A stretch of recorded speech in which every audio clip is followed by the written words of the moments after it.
Starting with the name of Allah Almighty, who is the master of the day of judgment, and a bundle of the Islam and beloved Prophet Muhammad sallallahu alaihi wasallam.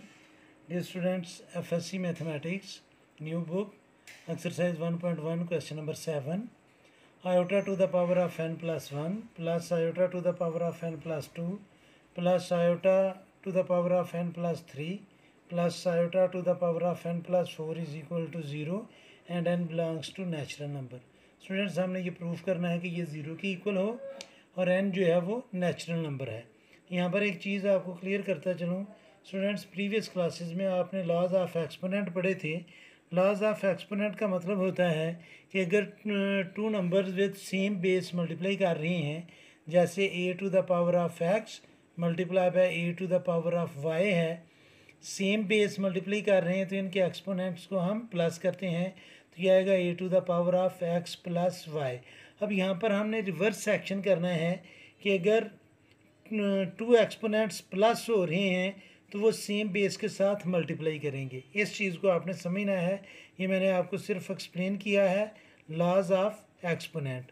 तो इसको students हम लिख सकते हैं iota to the power of n multiply by iota to the power of 1 और वो understood है, plus iota to the power of n multiply by iota to the power of 2 plus iota to the power of n multiply by iota to the power of 3 plus iota to the power of n multiply by iota to the power of 4 is equal to 0।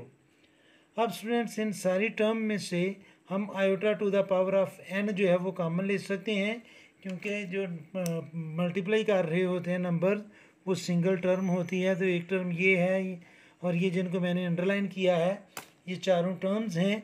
तो in term में से हम iota to the power of n को हम लेंगे common, तो यह आएगा iota to the power of n into, बाकी स्टूडेंट्स इधर बचेगा iota plus iota square plus iota, यहाँ पर आयोटा लिखना था मैंने n लिख दिया, iota cube plus iota to the power of 4 is equal to 0। अब स्टूडेंट्स आपको पता है कि आयोटा जो है वो -1 की इक्वल होता है, तो इसको हम ब्रेक डाउन करेंगे। Iota to the power of n into iota plus iota square की जगह हम लिखेंगे -1 प्लस आयोटा क्यूब को हम लिखेंगे आयोटा स्केयर इंटू आयोटा और plus iota to the power of 4 को मैं लिखूँगा iota square whole power square और ये आ जाएगा स्टूडेंट्स इक्वल टू 0।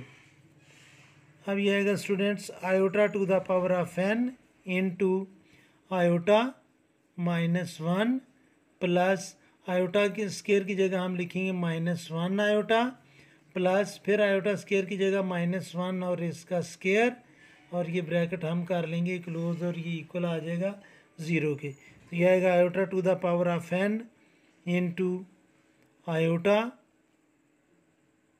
-1 प्लस और minus minus 1 iota means iota और आयोटा स्केयर की वैल्यू जब हम -1 स्केयर करेंगे तो ये माइनस का जब हम स्केयर लेते हैं तो वो प्लस आ जाता है, तो ये आएगा स्टूडेंट्स +1 इज इक्वल टू 0। ये आयोटा जो है स्टूडेंट्स वो माइनस है, ये आयोटा प्लस है, तो ये भी कैंसिल होंगे और ये भी कैंसिल होंगे, तो iota to the power of n into 0 ये इक्वल आ जाएगा स्टूडेंट्स 0 के। और 0 किसी भी नंबर से मल्टीप्लाई करें और ये iota to the power of n का मतलब है कि ये 1 हो सकता है, 2, 3, 4, 5 कुछ भी आयोटा हो सकता है। हम उसकी जो भी पावर लिख लेंगे उसको जब 0 से मल्टीप्लाई करेंगे तो ये स्टूडेंट्स आ जाएगा 0 और 0 जो है वो इक्वल है 0 के, और यही हमने प्रूफ करना था और नीचे आप लिख दें प्रूव्ड। उम्मीद है कि आपके इस क्वेश्चन की समझ आ गई होगी। फिर भी अगर कोई कन्फ्यूजन हुई तो आप कमेंट बॉक्स में ज़रूर कमेंट्स कीजिएगा, कोशिश करूँगा कि जल्द से जल्द आपको रिप्लाई करूँ। और हर में हमेशा की तरह अल्लाह से दुआ करूँगा कि आप सब हमेशा खुश रहें और ज़िंदगी के हर मैदान में कामयाब हों। आमीन। अल्लाह हाफिज़।